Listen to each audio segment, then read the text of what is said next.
নমস্কার, আমি দিয়া। তোমাদের সকলের স্নেহাশিস নিয়ে শুরু করছি আজকের আরেকটি ভিডিও। বানাবো কাঁচা কলার কোপ্তা দিয়ে তরকারি। তো প্রথমেই কাঁচা কলাটাকে ভালো করে ধুয়ে কেটে নুন দিয়ে সেদ্ধ করে নিতে হবে।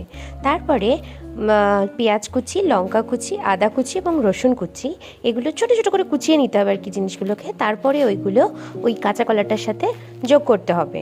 কাঁচা কলার খোসাটাও কিন্তু ছাড়িয়ে নিতে হবে, ভুলো না যেন ওটা। তারপরে ওর মধ্যে দিয়ে দেব একটুখানি চালের গুঁড়ো আর একটুখানি বেসমের গুঁড়ো, এটা বাইন্ড করার জন্য। এরপরে ওর মধ্যে লঙ্কা গুঁড়ো, জিরে গুঁড়ো এবং ধনে গুঁড়ো দিয়ে, মানে ওগুলো ফ্লেভারের জন্য আমি একটু অ্যাড করেছি, দিয়ে ভালোভাবে ওটাকে মেখে নিতে হবে।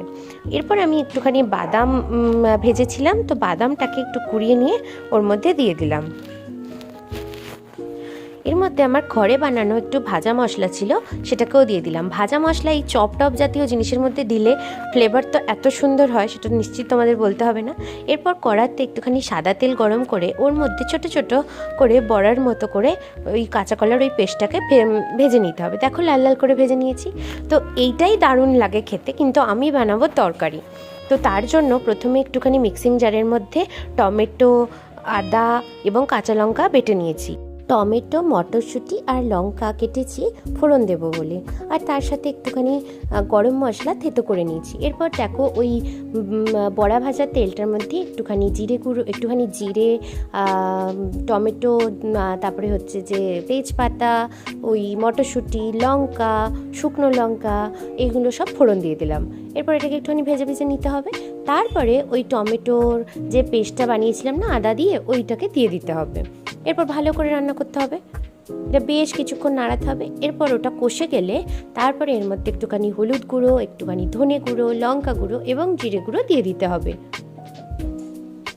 এবার এটাকে আবার ভালোভাবে নাড়তে হবে। তো তারপরে একটুখানি শুকনো শুকনো হয়ে আসলে আমি করেছিলাম ওই মিক্সিং জারের ওই জলটা একটুখানি এর মধ্যে দিয়ে দিয়েছিলাম, মশলা ধোয়া জলটা। এর মধ্যে এটাকে আবার ভালোভাবে কষাতে হবে।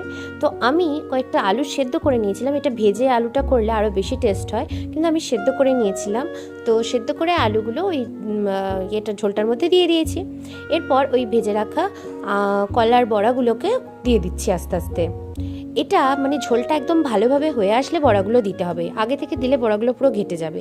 তাতেও ঘেটে গেছিলো, আমি অনেক লাস্টে দিয়েছি তাও ঘেটে গেছিলো। তো যাই হোক, তারপরে গরম মশলা আর ঘি ছড়িয়ে এটাকে সার্ভ করতে হবে। দেখো কি দারুণ দেখতে হয়েছে। তো আমার কালকে রাত্রে ডিনারে ছিল ভাত, কলার বড়া ভাজা, মাছ ভাজা আর গলদা চিংড়ির কালিয়া। আর নিয়ে নিয়েছিলাম লাস্টের পাতে একটুখানি আচার, আমড়ার আচার ছিল জানো।